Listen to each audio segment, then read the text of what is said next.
महाराज शस्त्रपूजा करायला. अरे तुम्हाला वणीला जायची गरज नाही, एवढ्या पायऱ्या चढायची गरज नाही, माहूरला जायची गरज नाही, कोल्हापूरला जायची गरज नाही, तुळजापूरला जायची गरज नाही. अरे 3.5 शक्तिपीठ तुमच्या घरात आहे. तुमच्या कोणते कोणते? हे बघा, पहिलं शक्तिपीठ म्हणजे आई, दुसरं शक्तिपीठ म्हणजे बायको, तिसरं शक्तिपीठ म्हणजे बहीण, अर्ध शक्तिपीठ म्हणजे तुमची पोरगी.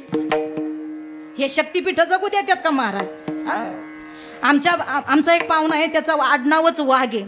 लय मस्त महाराज, माणूसच वाघासारखा आहे, पैलवानच आहे. ते असं बाहेर छाती घालून चालत, असंच चालत, आणि घरी गेलं का म्याव, कुणीकडे घुसवतो तेच कळत नाही. मग मी त्या मामाला म्हणलं, मामा तुम्हाला लय लोक बी त्या आपलं आडनावच वाघ आहे म्हणलं. मग घरी गेल्यावर मामीला कमून घाबरा त्या म्हणे, ताई घरी गेल्यानंतर वाघावर दुर्गादेवी बसती.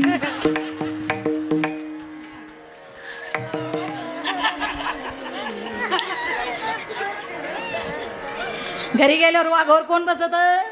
अंगास तुमच्यावर बसेल दिसत.